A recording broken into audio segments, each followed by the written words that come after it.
क्षण कर्म चेतन बंधकारु, कर्म के अवसान का कह कर स्वरूप यथार्थ जग का, जो किया उपकार है उसके लिए जिन वाणी माँ को वंदना शत बार है, वंदना शत बार है, वंदना शत बार है।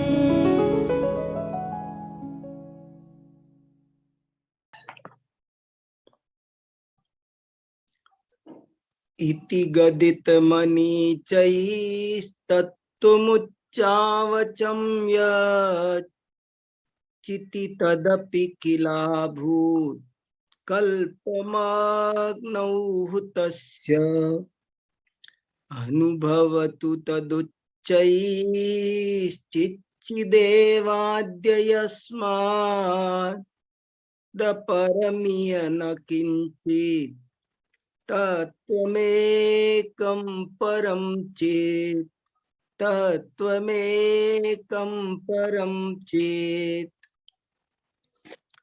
हम सब आप्त मीमांसा का स्वाध्याय कर रहे हैं, जिसका प्रधान विषय, जिसका केंद्रीय विषय स्यादवाद है। पूरा जिन शासन स्यादवाद पर खड़ा हुआ है। देव, शास्त्र, गुरु, उपाय तत्व, उपेय तत्व और उपाय तत्व के भी दोनों भेद, ज्ञापक उपाय तत्व, कारक उपाय तत्व, सब स्यादवाद पर खड़े हुए हैं। इतना बड़ा विशाल महल स्यादवाद की आधारशिला पर खड़ा हुआ है। इसलिए हम सब लोग स्यादवाद को भी गहराई से समझ रहे हैं, क्योंकि जब तक हम स्यादवाद को नहीं समझेंगे तो हम आप्त मीमांसा को नहीं समझ पाएंगे, और आप्त मीमांसा को नहीं समझेंगे तो हम आप्त को नहीं समझ पाएंगे, और आप्त को नहीं समझेंगे तो आप्त के वचन रूप आगम को नहीं समझेंगे, और आप्त और आगम को नहीं समझेंगे तो उसमें प्रतिपादित आत्मा और अनात्मा इस सब को नहीं समझ पाएंगे। इसलिए मूलाधार विषय है स्यादवाद। बहुत सुंदर प्रकरण चल रहा है, और अभी जो आज एक प्रकरण शुरू होने वाला है वो बहुत क्रांतिकारी प्रकरण है। यद्यपि हम लोगों ने सप्तम परिच्छेद में जो विषय पढ़ा था उसमें हम अभी कुछ चर्चा और करना चाहे तो कर सकते हैं। वाचक का वाच्य है, ज्ञान का ज्ञेय है, संज्ञा तीन प्रकार की हैं, तो उन तीनों के प्रतिबिंब भी हैं, शब्द के भी हैं, अर्थ के भी हैं, ज्ञान के भी हैं। ऐसी कुछ चर्चा अभी और की जा सकती है, लेकिन मैंने सोचा है कि ये चर्चा तो होती ही रहेगी। अपन ने धवला का एक मार्गदर्शक श्लोक पढ़ा था, आचार्य पादमाचष्टे पाद शिष्य स्वमेधया तद विज्ञ सेवया पाद पाद काले न पच्यते। के आचार्य तो एक पाद की शिक्षा देते हैं, दूसरा पाद शिष्य को अपनी मेधा से प्राप्त होता है, तीसरा पाद तद विज्ञ व्यक्तियों की सेवा से उपलब्ध होता है, और चौथा पाद तो ऐसे कैसे भी नहीं मिलता है, वो तो समय आने पर स्वतः ही मिलता है। ऐसे ये बहुत सुंदर श्लोक हमने, बहुत अच्छा श्लोक है, ये आपकी स्क्रीन पर भी लगा दिया है। आचार्य पादमाचष्टे पाद शिष्य स्वमेधया तद विद्य सेवया पाद पाद काले न पच्यते। ये बहुत ही मार्गदर्शक श्लोक है, इसका हम सबको ध्यान रखना चाहिए। इससे तनाव नहीं होगा, पुरुषार्थ बना रहेगा। तो ये सोच करके मैं 7वें परिच्छेद की बात को अब लगभग पूर्ण समझता हूँ। कुछ कहना होगा तो मैं कहूंगा भले, लेकिन अब आज 8वें परिच्छेद को प्रारंभ करना चाहता हूँ। बहुत महत्वपूर्ण 8वां परिच्छेद है और एक बहुत ही ज्यादा क्रांतिकारी विषय इसमें आ रहा है। बहुत क्रांतिकारी विषय आ रहा है, बहुत मूलभूत विषय है। मैं इसकी आप सबके साथ बहुत गंभीरता से, शांति से, निष्पक्ष होकर, जैसे हम न्याय शास्त्र पढ़ रहे हैं उसी तरह एकदम अनाग्रह भाव से मैं इस 8वें परिच्छेद की चर्चा आपके साथ करना चाहता हूं। लेकिन अभी मैंने मंगलाचरण में क्या बात पढ़ी वो थोड़ी सी आपको बताता हूं। वो 2 तरह से संबद्ध है। एक तो स्यादवाद विषय से संबद्ध है, इसलिए मैंने वो मंगलाचरण किया, और दूसरा जो हमारा विषय आज चलना है उससे भी संबद्ध है। मैं पिछले 2 दिनों से लगातार इस विषय को गहराई से पढ़ रहा हूँ, समझ रहा हूँ। मैंने बहुत सारे प्रश्न पढ़े हैं, बहुत चीजें पढ़ी है इस विषय को, 8वें परिच्छेद को समझने के लिए। अब मैं आपके साथ फिर से उसको समझने की कोशिश कर रहा हूँ। देखो, जो मैंने मंगलाचरण पढ़ा है वो मैंने प्रवचन सार का अंतिम कलश पढ़ा है। प्रवचन सार आचार्य अमृत चंद्र की टीका और तत्व प्रदीपिका टीका और उसका अंतिम कलश, और उस कलश में क्या कहा है मैं आपका ध्यान आकर्षित करना चाहता हूँ अमृत चंद्राचार्य के इस अमृत की ओर। बहुत गजब के का ये कलश है। क्या कह रहे हैं, आप सब विद्वान हैं, मैं तो मुख्य बात की ओर आपका ध्यान आकर्षित कर रहा हूं। देखो क्या कह रहे हैं। इस श्लोक का हिंदी में अर्थ ये है, आशय ये है, बहुत विस्तृत चर्चा नहीं करता है, तो मंगलाचरण के रूप में पढ़ा है ना श्लोक, व्याख्या करेंगे तो घंटा भर चाहिए। मैं तो आपको संकेत कर रहा हूं कि क्या लिखा। देखो इसमें ये लिखा कि इस प्रकार ज्ञानियों ने इस ग्रंथ में तरह तरह से ऐसे वैसे विस्तार पूर्वक तत्व को खूब समझाया। ये आज मैंने पूरे 47 नए पढ़े हैं। प्रवचन सार के अंत में 47 नए हैं। हम जो स्यादवाद का प्रकरण पढ़ रहे हैं वो उसका दूसरा नाम नयवाद है। नयों को समझे बिना स्यादवाद नहीं समझा जा सकता।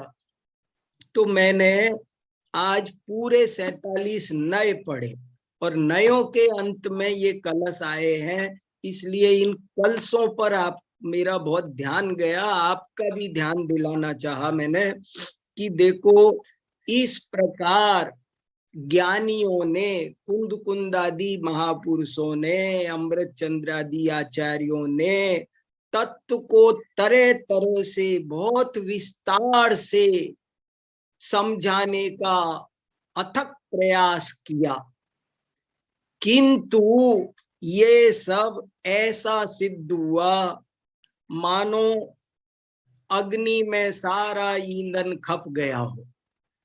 क्या गजब की बात है। मैं इसकी ओर बहुत ध्यान दिलाना चाहता हूँ। कह रहे ऐसा लग रहा है कि मानो अग्नि में कितना घी डाला, कहाँ गया, बोले जैसे सब स्वाहा हो गया। कुछ हमने इतना कहा लेकिन लगता है कुछ कह नहीं पाए, सब स्वाहा हो गया। इसकी ओर मैं आपका विशेष ध्यान दिलाना चाहता हूं सब लोगों का।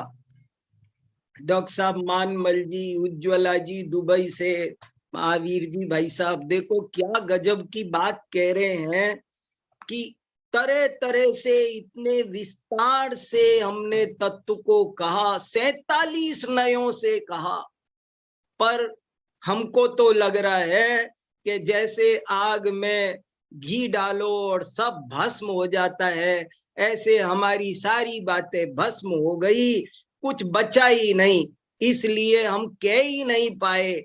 अब अंत में हम सिर्फ आपसे ये कह रहे हैं कि आप तो वो जो चैतन्य तत्व है वो ही है, हम नहीं कह सके, बस आप उसका अनुभव करो बस।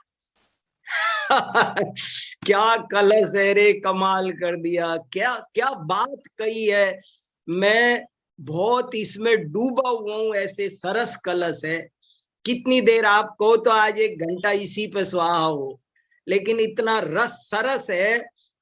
फिर सुनो आप, इति गदित मनी चही तत्वमुच्चावचम यत्, याद करने लायक कलश है, सरस है, गीत है। इति गदित मनी चई तत्वमुच्चावचम यत्, चिति तदपि किलाभूत कल्पमाग्नौ तस्य, अनुभवतु तदुच्चैश्चिदेवाद्य यस्मात् परमीय न किंचित तत्त्वमेकं परम चित।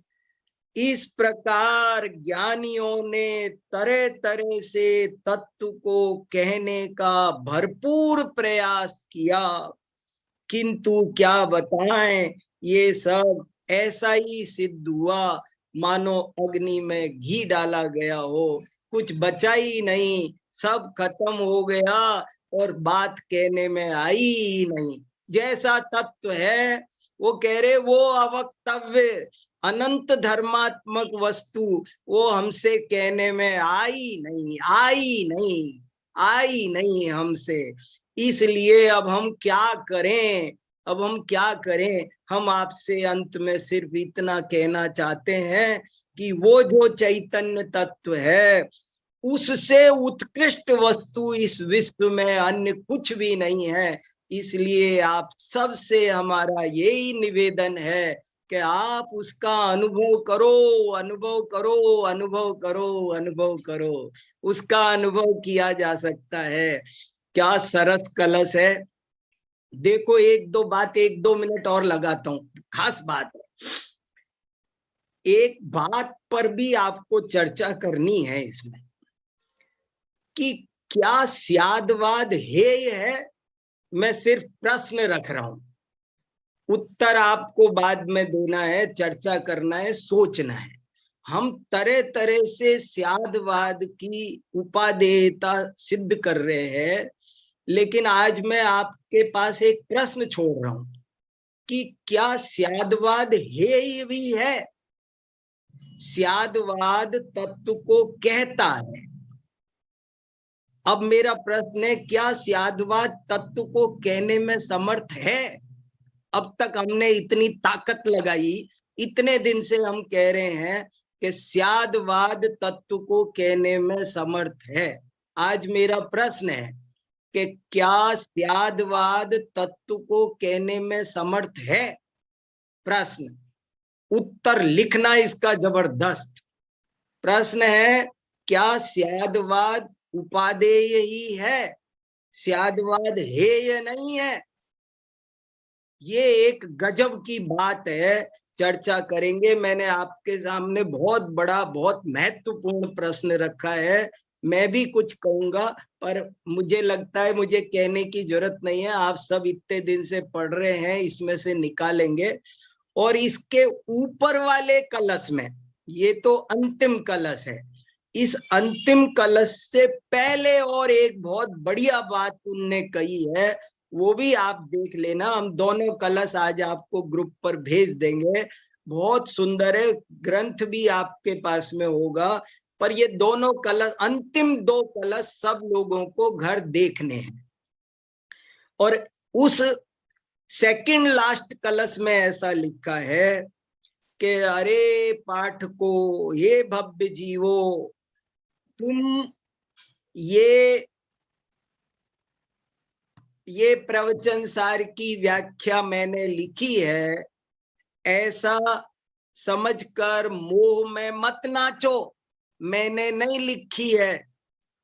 अब ये बात तो आपने सुनी होगी, लेकिन इसके आगे लिखा, इस पर ध्यान दे। मैं जो कहना चाहता हूं वो लाइन ये है, ये लाइन ऊपर की लाइन, 2 लाइन है। ऊपर की लाइन में लिखा, ये व्याख्या मैं मुझे अमृत चंद्र ने लिखी है, ऐसा समझकर तुम मोह में मत नाचो। अब नीचे की लाइन में एक बहुत इंपॉर्टेंट बात कही, तुम तो स्यादवाद विद्या के बल से आत्मा को पहचानो और उस अव्याकुल तत्व की प्राप्ति करके उसी में नाचो। दोनों जगह नाचो शब्द आया है, उसी में नाचो। देखो कितना बढ़िया कलश है। व्याख्येयम किल विश्वमात्म सहितम व्याख्यातु गुम्फे गिराम व्याख्यातामृत चंद्र सूर्य रीतिमा मोहाजनो वल्गतु। शार्दूल विक्रीडित है। वल्गत्वद्य विशुद्ध बोधि कलया स्याद्वाद विद्या बलात्। आपकी स्क्रीन पर आ गया, देखो संदेश का काम। लब्ध्वैकं सकलात्मक शाश्वतमिदं समत्वत्वमव्याकुलः। बहुत सुंदर कलश है। हे भव्य जीवो, ये व्याख्या मैंने की, ऐसे करके मोह में मत नाचो। ऊपर भी वल्गतु लिखा, नीचे भी वल्गतु लिखा, लेकिन तुम और स्यादवाद विद्या, ये तीसरी पंक्ति के अंतिम शब्द पर ध्यान दो आप। अमृत चंद्राचार्य ने स्यादवाद का पल्ला 1 सेकंड नहीं छोड़ा। 1 सेकंड, 1 पन्ना उनकी टीका में से कोई ढूंढ के बता दे जिसमें स्यादवाद की चर्चा नहीं आई हो। ऐसा मैं देख रहा हूं निरंतर। स्यादवाद विद्या के बल से तुम तो उस सकलात्मक अपने आत्मा को, सकल धर्मात्मक आत्मा को जान करके उसमें ही नाचो, उसमें ही नाचो।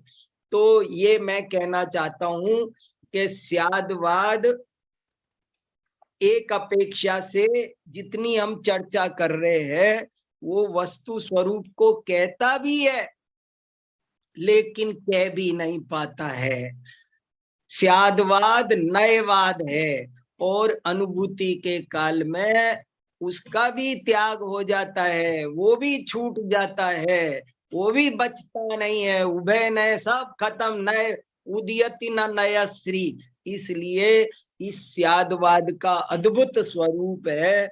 यदि ये स्यादवाद सर्वथा उपादेय माना जाए तो फिर एकांतवाद हो जाता है। तो स्यादवाद कथनचित हे भी है, कथनचित उपादेय भी है। क्या गजब की बात है। अब कैसे है, लेकिन अभी ये डिटेल बात है, इतनी सी नहीं है। मैंने इशारा तो कर दिया है कि ये क्या है बात, लेकिन बात कभी अभी करने लगूंगा तो समय लग जाएगा। मुझे, मेरा दिमाग अभी 8वें परिच्छेद पर चलने को चल रहा है। बहुत गजब का 8वां परिच्छेद है।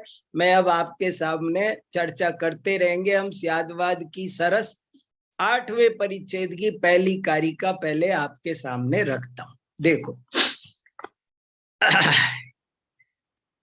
आप्त मीमांसा कारिका नंबर 88, परिच्छेद नंबर 8, 8वां परिच्छेद। क्या प्रकरण आ रहा है कि बहुत गंभीर प्रकरण है और बहुत महत्वपूर्ण प्रकरण है। दैवादेवार्थ सिद्धिश्चेद दैवं पौरुषतः कथम दैवतश्चेद निर्मोक्ष पौरुषम निष्फलम भवेत्। ये कारिका है। हिंदी में अर्थ बताता हूं, फिर इसकी भूमिका और पूरे परिच्छेद का एक नजर में क्या विषय है वो भी बताता हूं। दैवादेवार्थ सिद्धिश्चेत, दैवादेव, दैव से ही अर्थ की सिद्धि होती है। यदि ऐसा माना जाए तो दैवम पौरुषतः कथम, तो दैव पौरुष से कैसे होता है, पुरुषार्थ से कैसे होता है। दैव तश्चेत, और यदि दैव दैव से ही होगा तो फिर कभी जीव को मोक्ष नहीं हो पाएगा। अनिर्मोक्ष, मोक्ष के अभाव का प्रसंग आएगा। और पौरुषम निष्फलम भवेत्, पुरुषार्थ निष्फल हो जाएगा। देखो क्या कह रहे हैं, मैंने कारिका पढ़ी है, लेकिन बात क्या चल रही है वो सब समझना जरूरी है। ये विषय क्या आया है, इस 8वें परिच्छेद में जो 2 पक्ष हैं उसमें से एक पक्ष का नाम है दैव एकांत और दूसरे पक्ष का नाम है पुरुषार्थ एकांत, पौरुष एकांत। दैव एकांत और पौरुष एकांत। दैव माने भाग्य, दैव माने पूर्व कर्म, दैव माने संस्कार, दैव माने नियति, दैव माने वासना, दैव के भवितव्यता। कोई भी काम कैसे होता है, तो उन्होंने एक जबरदस्त विषय रखा है कि ये देखो, बहुत बहुत लंबे समय से बड़े बड़े ज्ञानी लोग उलझे हुए हैं, चर्चा करते हैं कि काम आखिर होते कैसे हैं, ये जगत चल कैसे रहा है, कोई भी कार्य आखिर कैसे होता है। एक कहते हैं कि सब कुछ निश्चित है, सब कुछ नियत है, निश्चित है, सब कुछ भाग्याधीन है, सब काम भाग्य से होते हैं। एक तो ये दैववाद है, दैववाद, और दूसरा है पुरुषार्थवाद।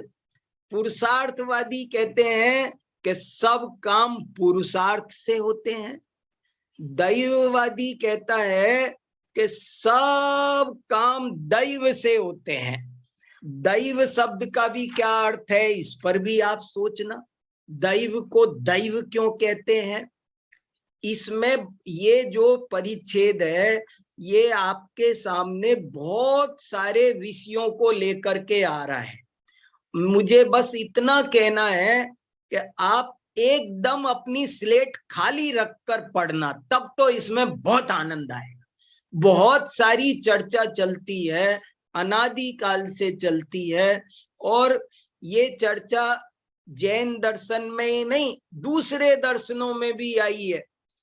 एक मत्स्य पुराण है हिंदुओं का, उसमें तो पूरा का पूरा एक सर्ग लिखा गया है कि कार्य कैसे होता है, भाग्य से काम। दुनिया में 2 तरह के लोग पाए जाते हैं, एक भाग्यवादी और एक पुरुषार्थवादी। भाग्यवादी आपको इतना बढ़िया भाषण देंगे कि आप उनके पक्ष में आ जाओगे। 2-4 भाषण सुन लिए तो आप कहोगे भैया सब कुछ नियत है, सब नियति से होता है, भाग्य से होता है, भवितव्यता से होता है, उसी से होता है। शास्त्रों के भी वचन दिखा देंगे, प्रमाण भी, आगम प्रमाण भी दिखाएंगे आपको। आत्मानुशासन के 32वें श्लोक में लिखा है, धिक धिक वृथा पौरुषम, ऐसे लिखा। क्या होता है पुरुषार्थ, कुछ नहीं होता, धिक्कार है पुरुषार्थ को। पुरुषार्थ से कभी कुछ होता है, सब काम दुनिया में सुनिश्चित है। अलंघ्य शक्तिर भवितव्यतेयम, देखो बहुत क्रांतिकारी विषय है, मैं बहुत सावधानी से आपके साथ कहना समझना चाह रहा हूं, आप मेरी बात को समझने की कोशिश करना। एक पक्ष है कि सब कार्य दैव से होते हैं, दैव कहो, नियति कहो, भाग्य कहो, काल लब्धि कहो, काल लब्धि से काम होता है, काल लब्धि से काम होता है, योग्यता कहो, प्रारब्ध कहो, संस्कार, वासना, अदृष्ट, इसका एक नाम अदृष्ट भी है, कर्माधीनम, कर्म है, नाना प्रकार से कार्य सिद्धि ऐसे होती है। ये बहुत विस्तार से आपको खूब समझाएगा। एक तो है ऐसावादी, उसका नाम है दैववाद, उसका नाम है भाग्यवाद, उसका नाम है नियतिवाद। ये सब नाम पर्यायवाची हैं। तो एक पक्ष तो ये देखो, समंत भद्र महाराज ने एक जबरदस्त विषय उठाया है जिसमें बड़े बड़े विद्वान भी उलझे हैं, बड़े बड़े साधु संत सब चर्चा कर रहे हैं क्या है क्या नहीं है, और एक दूसरे की काट में खड़े हुए हैं कि क्या है ये। तो एक तो चर्चा, उस प्रकरण को इन्होंने स्यादवाद वाले प्रकरण में लेकर आए। प्रदीप जी जिस शब्द से बच रहा था वो शब्द कहलवाना चाह रहे हो मेरे से। सही बात है, वही बात, क्रमबद्ध पर्याय। प्रदीप जी कह रहे क्या क्रमबद्ध पर्याय, मैंने कहा हाँ क्रमबद्ध पर्याय। तो देखो अपन को, मैं बस न्याय शास्त्र पढ़ रहे, आपको भूल मत जाना, आप भूल मत जाना कि आप न्याय पढ़ रहे हैं। आप मंदिर में प्रवचन नहीं सुन रहे हैं किसी का, आपके ऊपर कोई दबाव नहीं है। दबाव रखोगे तो तत्व ज्ञान नहीं होगा। डरना नहीं, मेरी क्लास में सब खुल के बोल सकते हैं। आपका मन करे जम के बोलना कि मैं क्रमबद्ध पर्याय नहीं मानता, मैं शांति से सुनूंगा।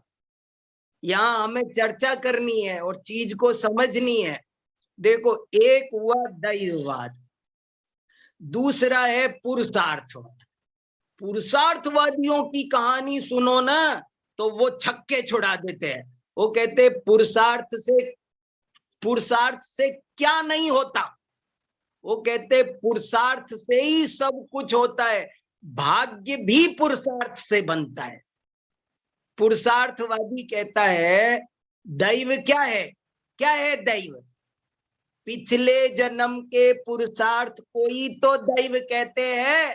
दैव और पुरुषार्थ में अंतर क्या है, इस जन्म में करो तो पुरुषार्थ, और पिछले जन्म में कर रखा हो तो दैव। तो काम यदि पुरुषार्थ से हुआ तो भी पुरुषार्थ से हुआ, और यदि दैव से हुआ तो भी पुरुषार्थ से हुआ। दैव क्या ऐसे ही लटक गया पेड़ में, कहां से आया? अगर हमारे भाग्य से काम हो रहा है, यदि हमारे पुण्य से हो रहा है, अदृष्ट से हो रहा है, तो वो भी तो यूं ही आया क्या? वो मेरा ही दैव क्यों है, किसी का क्यों है नहीं है? मान लो जैसे आज मुझे यूनिवर्सिटी में प्रोफेसरशिप की नौकरी मिली, कैसे मिली? तो एक कहेगा फालतू की कायरता की बातें मत किया करो, दैव दैव, पुरुषार्थ की बात करो। दैव की बातें उन्हें कायरता की बात लगती है। निकम्मे लोग हैं, आलसी लोग हैं जो दैव की बातें करते हैं। अरे पुरुषार्थ ही बनो, सब काम पुरुषार्थ से ही मोक्ष प्राप्ति पढ़ो। मोक्ष मार्ग प्रकाशक में काल लब्धि और होनहार तो किछु वस्तु नहीं, काल लब्धि और होनहार कोई वस्तु नहीं है। ऐसे लिख दिया, काल लब्धि और होनहार कोई वस्तु नहीं है। पुरुषार्थ से ही मोक्ष प्राप्ति होती है, एक भी पर्याय बिना पुरुषार्थ के होती नहीं है। इसलिए पुरुषार्थ की बात करो, सब हो जाएगा सब हो जाएगा, ऐसे नहीं होता है। बिना पुरुषार्थ के कुछ होता नहीं है, इसलिए वे पुरुषार्थ की बात करते हैं। तो मैंने आपको ये बताया कि आप क्या पढ़ने जा रहे हो। अब जो 8वां परिच्छेद पढ़ना है उसका मैंने आपको थोड़ा सा झलक दिखाई है कि हम क्या पढ़ने जा रहे हैं और क्या इसका उत्तर है, क्या चर्चा है, वो सब धीरे धीरे ही समझ में आएगी। हम पढ़ेंगे लेकिन हमको इसको अच्छे से समझना है।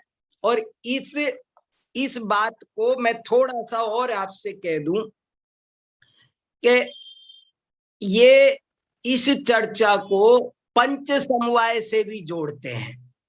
ये जो हमारी चर्चा चल रही है दैव और पुरुषार्थ की, इस चर्चा को पंच समवाय से भी जोड़ते हैं।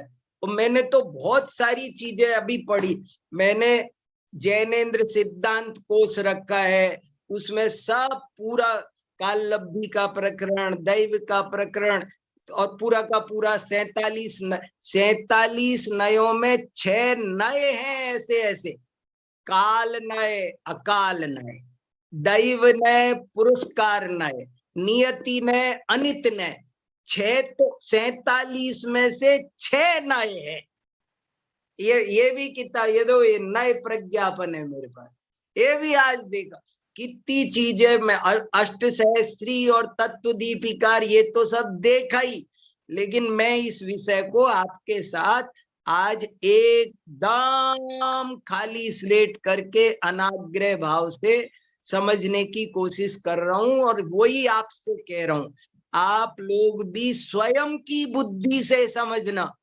किसी के कोई क्या कह रहा है उसको सुनना, विचार करना, सामने रखना, लेकिन वस्तु स्थिति क्या है ये निर्णय स्वयं करना। ये राइट दूसरे को मत देना। इसलिए ये प्रकरण अब आपके सामने आ रहा है। तो अब चलते हैं कारिका पर। बहुत बढ़िया कारिका है, बहुत खास बात इसमें से निकल के आने वाली है। और एक प्रश्न छोड़ना चाहता हूं छोटा सा, कि ये जो बात चल रही है दैव और पुरुषार्थ, तो ये पुरुषार्थ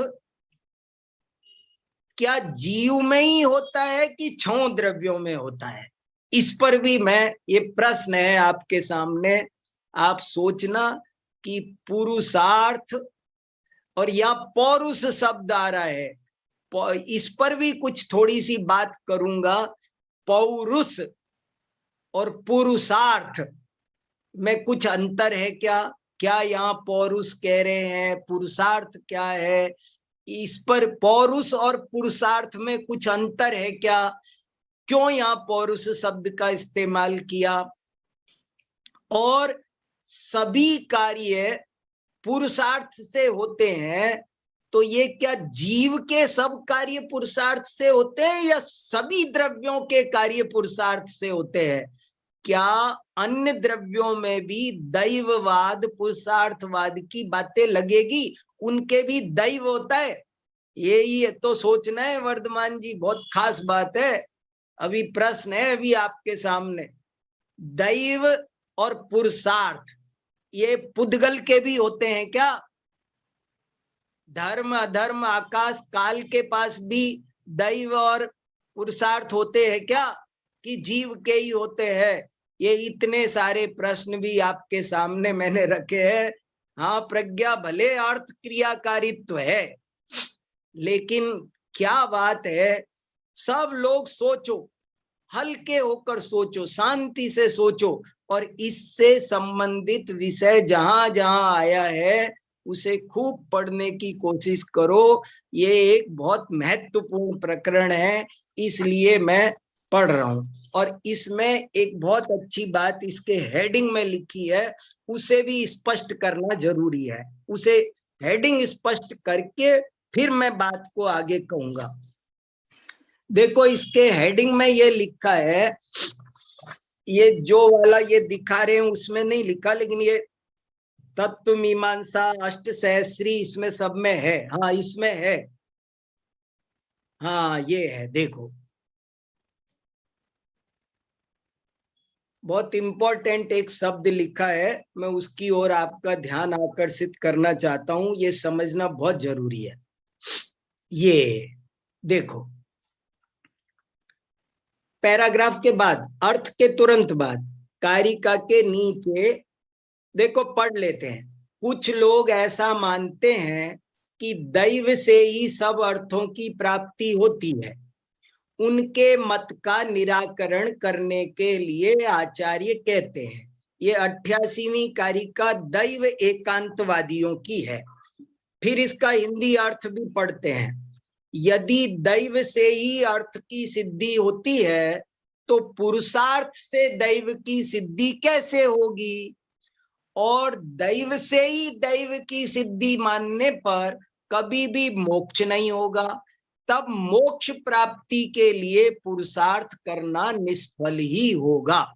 ये तो अर्थ हुआ। मैं जो आपको बताना चाह रहा हूं वो इसके नीचे वाली लाइन है, जो अष्टसहस्त्री में उत्थानिका है इस कारिका की।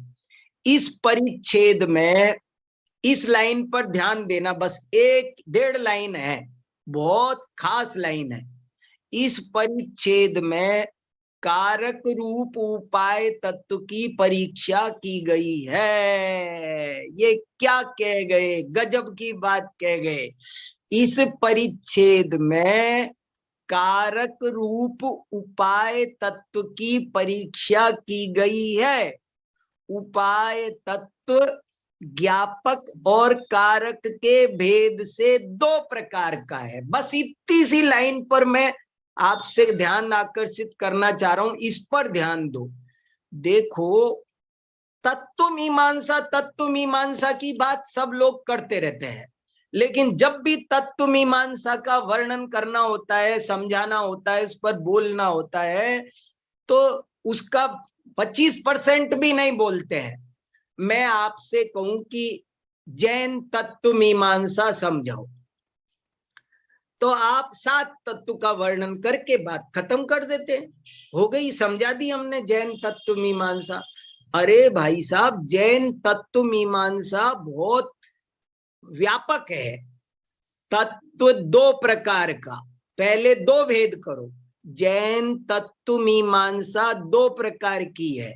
एक का नाम है उपेय तत्व और दूसरे का नाम है उपाय तत्व। पहले 2 भेद होंगे, बाद में उपाय के फिर 2 भेद होंगे। उपाय तत्व फिर 2 प्रकार का है, ज्ञापक उपाय तत्व और कारक उपाय तत्व। ये बात पकड़ में आई हो तो आपको बहुत आनंद आएगा। आपको दुर्लभ है, ये बात सुनने मिलती नहीं है, मैंने आज बताई है, मैं फिर बोल रहा हूं, बहुत ज्यादा इंपॉर्टेंट है। नहीं तो जगह जगह भ्रम होगा, हम पढ़ क्या रहे हैं, हम पढ़ क्या रहे हैं ये भूल जाओगे आप। देखो, तत्व मीमांसा, मैंने वो जो जवाहरलाल नेहरू यूनिवर्सिटी में जैन तत्व मीमांसा पर एक लेक्चर दिया था, उसमें भी मैंने ये बात कही थी कि सभी दर्शनों में तत्व मीमांसा आती है। देखो, कोई विषय हो या सबके अलग अलग विषय हैं, लेकिन तत्व मीमांसा एक ऐसा विषय है जो हर दर्शन में है। आपको एक भी दर्शन ऐसा नहीं मिलेगा जो तत्व मीमांसा नहीं मानता हो। तत्व मीमांसा माने बिना कोई दर्शन दर्शन नहीं बनता। दर्शन को दर्शन बनने के लिए, दर्शन के रूप में स्थापित होने के लिए उसके पास उसकी तत्व मीमांसा होना बहुत जरूरी है। और ये जो तत्व मीमांसा है ना, अब इस पे ध्यान देना। तत्व मीमांसा एक इतना महत्वपूर्ण शब्द है कि इसमें उस दर्शन का सारा विषय समाहित हो जाता है। जैसे जैन तत्व मीमांसा, जैन तत्व मीमांसा में जैन दर्शन का एक भी विषय नहीं छूटेगा। छूट जाए तो समझ लेना हमसे कोई गलती हो रही है। सांख्य तत्व मीमांसा पर यदि मैं भाषण दूं तो सांख्य दर्शन की एक भी बात नहीं छूटेगी। छूट जाए तो समझ लेना मैंने गलती कर दी। तत्व मीमांसा में जीव, जगत, मोक्ष, कारण कार्य व्यवस्था, प्रमाण, नय, निक्षेप, न्याय सब आएगा। इसलिए ये पॉइंट बहुत अच्छे से सबको समझना है कि तत्व मीमांसा चार्ट बनाना चाहिए। चार्ट बना के दिखाना, आप लोग मुझे भेजना। जैन तत्व मीमांसा और पहले उसके 2 भेद। जैन तत्व मीमांसा 2 प्रकार की है। पूरा सुंदर चार्ट बनाओ, बहुत आनंद आ जाएगा। पूरी जिनवाणी हाथ पर आ जाएगी आपको। जैन ग्रंथों का सारांश हाथ पे आ जाएगा अगर जैन तत्व मीमांसा का पूरा चार्ट बना लिया। हाँ दीपाली जी, ये अगर हमने ये बना लिया ना, ये बहुत इंपॉर्टेंट बात है। जैन तत्व मीमांसा और जैन तत्व मीमांसा के पहले 2 भेद करो, एक उपेय तत्व, एक उपाय तत्व।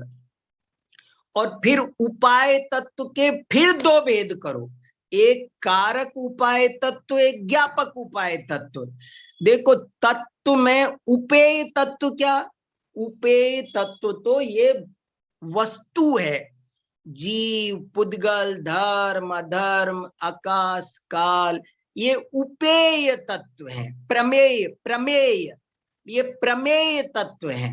उपेय, प्रमेय, उपाय के द्वारा साध्य, वो उपेय।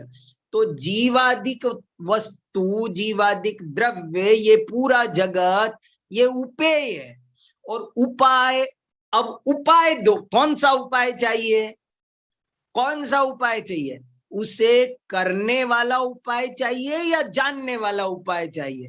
मैं बराबर कह रहा हूं, सिद्धि, सिद्धि दो तरह की होती है, एक होने रूप सिद्धि, एक जानने रूप सिद्धि। धन की सिद्धि हो, धन की सिद्धि दो तरह से होती है, एक तो हमारे पास था और हमें पता चल गया, इसका नाम भी धन की सिद्धि है। और एक धन हमारे पास था नहीं, हमने प्राप्त कर लिया, ये भी धन की सिद्धि है। तो धन को प्राप्त करना ये कारक तत्व मीमांसा है, और धन है उसे जानना ये ज्ञापक तत्व मीमांसा है। सब द्रव्यों में कैसे सब कैसे कार्य हो रहा है, कारण कार्य व्यवस्था क्या है, ये बताने का काम कारक तत्व मीमांसा करती है। और उनके स्वरूप को, उनकी कारणकारी व्यवस्था को जानने का काम वो ज्ञापक तत्व मीमांसा करती है। थोड़ा कठिन हो गया होगा ये, लेकिन बहुत जरूरी है भैया, क्या करे। सब लोग यहाँ पर तो जो जुड़े हैं वो बहुत सूक्ष्म तत्वाभ्यासी हैं, इसलिए ये सब बातें यहाँ आ रही है, लेकिन ये जानना बहुत जरूरी है। तत्व मीमांसा माने, तत्व मीमांसा जब ऐसा कहते हैं, हर दर्शन में को पढ़ने जाओ ना, सठ दर्शन का ज्ञान करना हो आपको, तो सरल तरीका है कि नहीं नहीं नहीं नहीं नहीं नहीं नहीं संदेश भैया, यही एक खास बात आ रही है गजब की। और इसमें अभी आपको मैं 10 परिच्छेदों का क्रम बताऊंगा, एक परिच्छेद इधर से उधर नहीं कर सकते, इतना सुंदर क्रम है। मैं पहले नहीं समझा था ये सब, अभी आपको बता रहा हूं, मुझे अब समझ में आ रहा है कि अरे ये इतना सिस्टेमेटिक है आप्तमीमांसा। इस परिच्छेद के बाद यही परिच्छेद क्यों आया, ये सब मुझे बहुत महत्वपूर्ण नजर आ रहा है कि कैसे सब उपाय तत्व में नहीं आएंगे। बहुत भारी, एक अपेक्षा से कह सकते हो, क्योंकि चर्चा स्यादवाद की है सब में, इजीली इस अपेक्षा तो कह सकते हो, लेकिन नहीं है। इसमें पहले 5 परिच्छेदों में उपेय तत्व का स्वरूप बताया, वो कैसा है, वो उसमें अस्ति नास्ति द्वैत अद्वैत, वो उसका वस्तु का स्वरूप बताया उपेय का। उसके बाद उपाय तत्व शुरू किया। उपाय तत्व में भी पहले ज्ञापक उपाय तत्व बताया, हेतुवाद अहेतुवाद। अब कारक उपाय तत्व चला है कि जगत में काम कैसे हो रहे हैं, जगत में परिणमन कैसे हो रहे, काम कैसे होते हैं, घड़ा बनता कैसे है, मिट्टी घड़ा कैसे बन जाती है, एक व्यक्ति आत्मा से परमात्मा कैसे बन जाता है, एक मनुष्य नारकी कैसे बन जाता है, एक मनुष्य देव कैसे बन जाता है, एक आदमी सिद्ध कैसे बन जाता है, अरिहंत कैसे बन जाता है, ज्ञानी से अज्ञानी कैसे हो जाता है, अज्ञानी से ज्ञानी कैसे हो जाता है, और इसका क्या क्या सिस्टम है, इसी को कारण कार्य मीमांसा भी कहते हैं। इसलिए ये बहुत सरस प्रकरण है, इसकी चर्चा अपन करेंगे। आप सब 8वें परिच्छेद को पढ़ लेना एक दफे पूरा, तो आपको और आनंद आएगा। और अभी अब आप लोग कुछ अच्छी अच्छी बातें सुनाए, मेरा समय हुआ पूरा जी। इस प्रकार अभी हमने 8वां परिच्छेद को प्रारंभ करने के पूर्व उसकी भूमिका स्वरूप आदरणीय भाई साहब के माध्यम से बहुत महत्वपूर्ण बातें सुनी। कल से इस पर विशेष चर्चा हम प्रारंभ करेंगे। आप लोगों के भी जो विचार हों आप लोग भी रख सकते हैं। जैन तत्व मीमांसा को लेकर भी बहुत महत्वपूर्ण चर्चा आदरणीय भाई साहब के माध्यम से अभी हुई। उपाय तत्व, उपेय तत्व, फिर उपाय तत्व के दो भेद, ज्ञापक उपाय तत्व और कारक उपाय तत्व, इस संदर्भ में भी बहुत महत्वपूर्ण खुलासा आदरणीय भाई साहब ने हमारे बीच में किया। देखो, इतनी तत्व ज्ञान की बातें होती है, लेकिन कभी इस रूप में ये चीज आपने बहुत मुश्किल सुनी होगी, मेरे कह नहीं सकता कि तत्व मीमांसा माने ऐसा कोई विषय नहीं बचना चाहिए उस दर्शन का जो छूट जाए। और सारा कैसे समाहित होगा, जैसे हाथी के पैर में सब समाहित होते हैं, ऐसे उस दर्शन में सब समाहित होता है। तो जब आप उपेय तत्व और उपाय तत्व में पहले बांट दो, तो बांटते ही ये जो जगत है ना पूरा का पूरा, ये आ गया उपेय तत्व। इसमें जीव, पुद्गल, धर्म, अधर्म, आकाश, काल, ये जो अर्थ हैं, पदार्थ हैं, ये सब उपेय तत्व हैं। और इन उपेयों को दो काम करना है। एक तो इनकी परिणमन व्यवस्था कैसे चल रही है, आखिर who is responsible for that. कोई भगवान कर रहा है कि अपने आप हो रहा है, कि निमित्त कर रहे हैं, कि उपादान कर रहे हैं, कि अपन क्या क्या चक्कर क्या है, वो कैसे हो रहा है वो काम, ये तो है कारक तत्व मीमांसा। और हमको जानना है, हमें दोनों बातें जानना है। हमें वो पदार्थ भी जानने हैं और वे पदार्थ कैसे वर्क कर रहे हैं ये भी जानना है। ये जीव और शरीर दो है क्या, और दो है तो दोनों मिले कैसे, किसने मिला है, अलग क्यों नहीं है ये, और अभी अलग क्यों नहीं हो जाते, ये कैसे अलग होंगे, हमें अलग करना है। कैसे करें, तो कारक तत्व मीमांसा चाहिए। ये मिले कैसे, अलग कैसे हो, ये कर्म क्यों आ रहे हैं, कैसे रुके, ये सब कारक तत्व मीमांसा है। और बात जो जान रहे हैं वो सही जान रहे हैं कि गलत जान रहे हैं, ये जीव ही है क्या, पुद्गल है क्या, ये शरीर है क्या, मेरा है कि नहीं है, ये जानने के लिए जो चीज चाहिए उसका नाम है ज्ञापक तत्व मीमांसा। प्रमाण, नय, निक्षेप, ये सब ज्ञापक तत्व मीमांसा है। निमित्त, उपादान, कर्ता, कर्म, करण, संप्रदान, अपादान, अधिकरण, ये कारक तत्व मीमांसा है। ऐसी गजब की ये सब चर्चा है, इस पर सोचो, सब लोग सोचो, पढ़ो, आनंद लो। बहुत महत्वपूर्ण विषय है, बड़ा सरस विषय आ रहा है ये। बस एक ही कहना है, अनाग्रह भाव से पढ़ना। पहले से सुन रखा है, मान रखा है, उस चक्कर में मत रहना, नहीं तो आनंद नहीं आएगा। हाँ चलो, मैं ही बोलना शुरू कर देता हूँ। हाँ हाँ, डॉक्टर मानमल जी कुछ कह रहे हैं। हाँ, सुनो। हेलो, हाँ बोलो भाई साहब। आज सारा जो आत्ममीमांसा का विषय है ना, हाँ वो सारा एकदम खुल करके, और उसकी जो लॉजिकल सीक्वेंस है, हाँ उसकी कंसेप्ट क्लियर हो गई आज। हाँ, गजब है, गजब है बहुत। आज का बहुत गजब का मतलब स्पष्टीकरण आज आपने किया है। हाँ तो सारा दो, विषय जो है, हाँ अभी मैंने तो चार्ट बना भी लिया हाथों हाथ। सही किया, अच्छा किया, अच्छा और किया, वो बहुत सारे अच्छा। वो एक चार्ट में ये सारी पुस्तक आ जाएगी, सारा ग्रंथ आ जाएगा। मैं वही तो कह, उससे एक कंसेप्ट क्लियर किताब हो जाएगी। छूटनी नहीं चाहिए। जैन दर्शन की एक किताब की एक भी लाइन छूट गई है, समझ लेना अभी तत्व मीमांसा नहीं समझ में आई। हाँ, सब आएगा इसमें। सम्यक दर्शन, ज्ञान, चारित्र किस में आएंगे? सम्यक दर्शन, ज्ञान, चारित्र क्या है? उपेय तत्व या उपाय तत्व?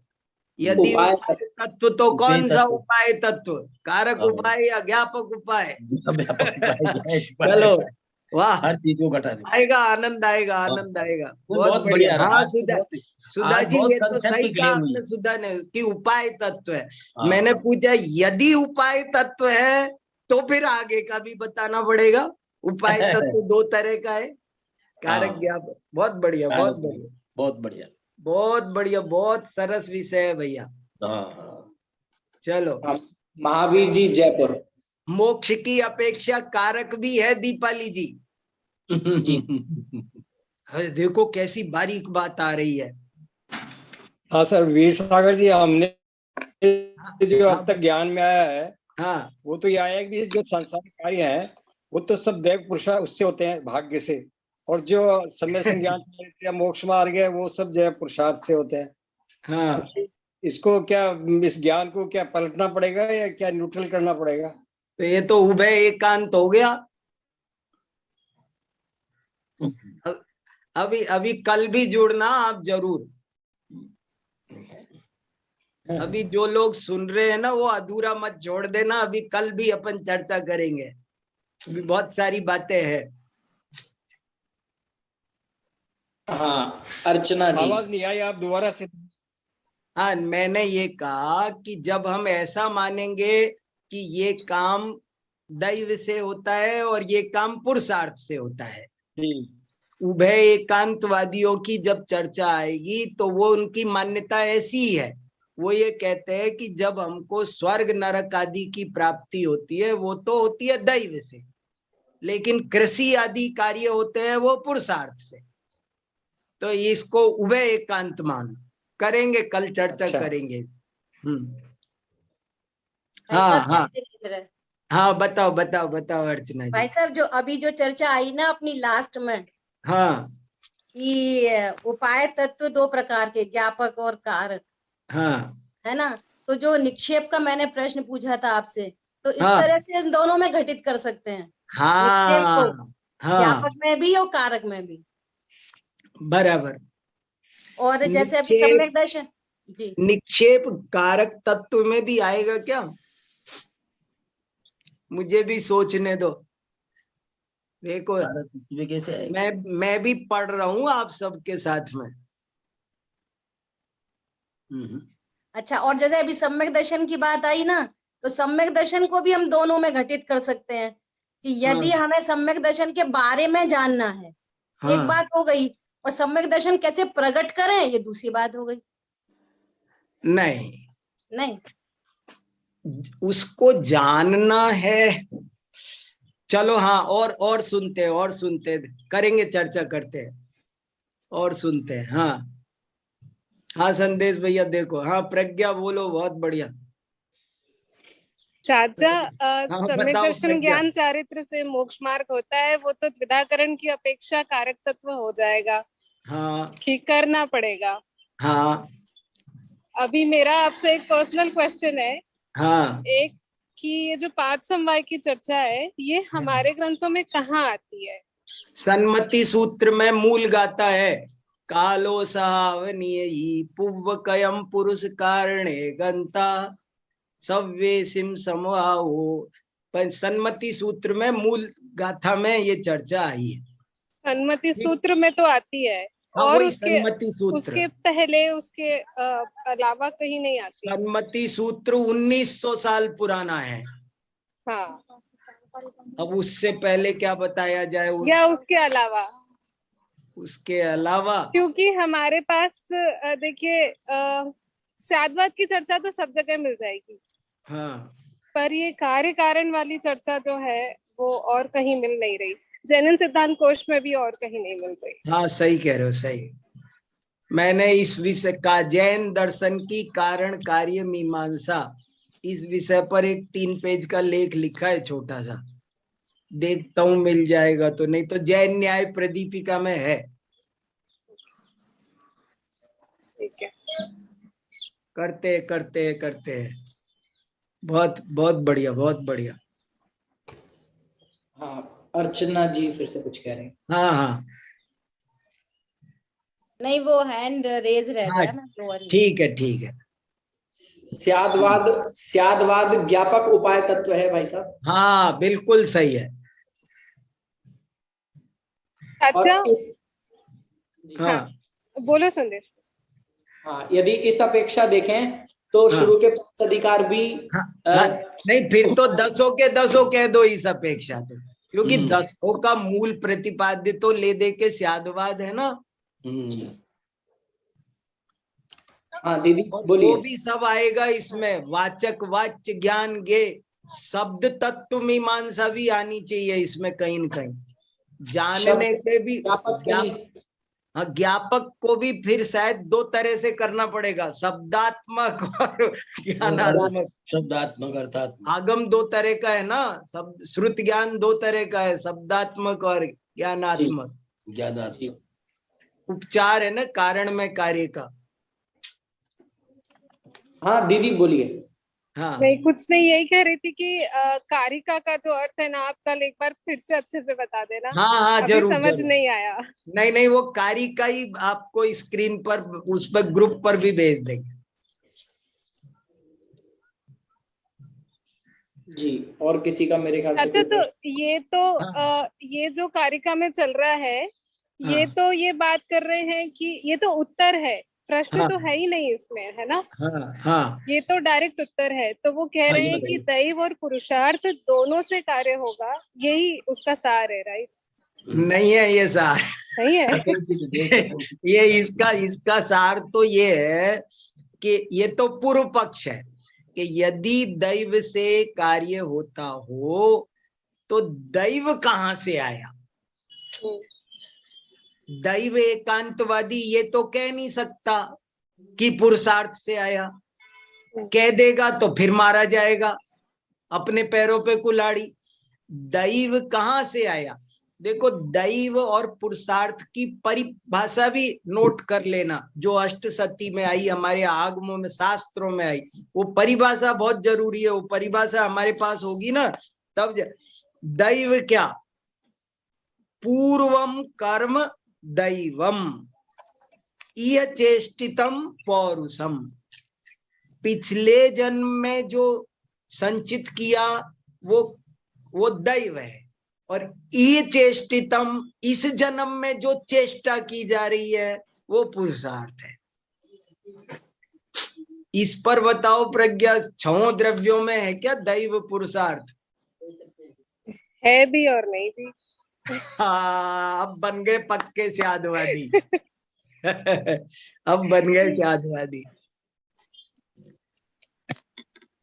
पर वैसे तो ठीक है।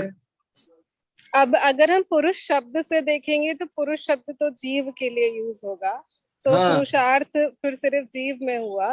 लेकिन हाँ। जो अर्थ क्रियाकारित्व जो है, जो हर वस्तु का परिणमन अपने अपने में हो रहा है, तो अगर हाँ। परिणमन की अपेक्षा देखेंगे तो 6 द्रव्यों में होगा। अपने हाँ। कारण अपने बल पर परिणमित होती है, किसी और के कारण तो होती नहीं है। हाँ नहीं उनके भी कर्म का उदय होता है क्या, दैव होता है क्या उनके? और चेष्टा मतलब वही सही है, एक अपेक्षा से होता है एक अपेक्षा से नहीं होता। अब उनके यहाँ भी नहीं, उनके यहाँ भी अपना परिणमन तो कर ही रहे ना वो। हाँ निमित्त तो होता है, काल द्रव्य का निमित्त होगा परिणमन में। हाँ निमित्त तो मिल ही जाएगा। देखो जो आपने पूछा ना पंच समवाय की चर्चा और कहाँ है, तो हाँ। इसलिए जैन आचार्यों ने पंच समवाय की बजाय 2 नाम रख दिए, अंतरंग कारण बहिरंग कारण। 5 को समेटा 2 में, 5 को समेट दिया 2 में, अंतरंग कारण बहिरंग कारण। कार्य जब भी होगा बाह्य तरोपाधि समग्र तेय।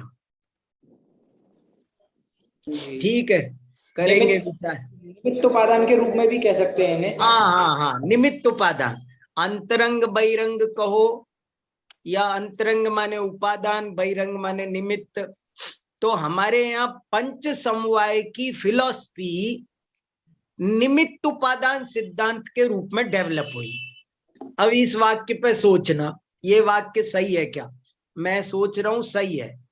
पंच समवाय की जो चर्चा बहुत नहीं मिली, वो पंच समवाय की चर्चा धीरे धीरे आगे चल के सभी द्रव्यों पे घट जाए, पूरी व्यवस्था समझ में आ जाए, इसलिए वो निमित्त उपादान नामक एक सुंदर सिद्धांत के रूप में विकसित हुई।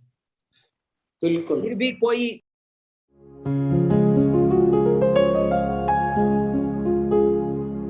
निज निधि निज में बताए, यह अनंत उपकार है उसके लिए जिन वाणी माँ को वंदना शत बार है, वंदना शत बार है, वंदना शत बार है।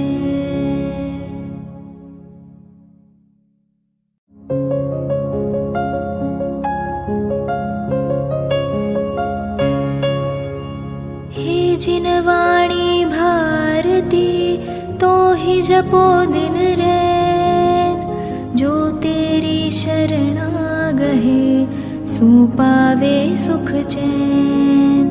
जा वाणी के ज्ञान ते सूझे लोकालोक, सो वाणी मस्तक नवो सदा देत हो ढोक, सदा देत हो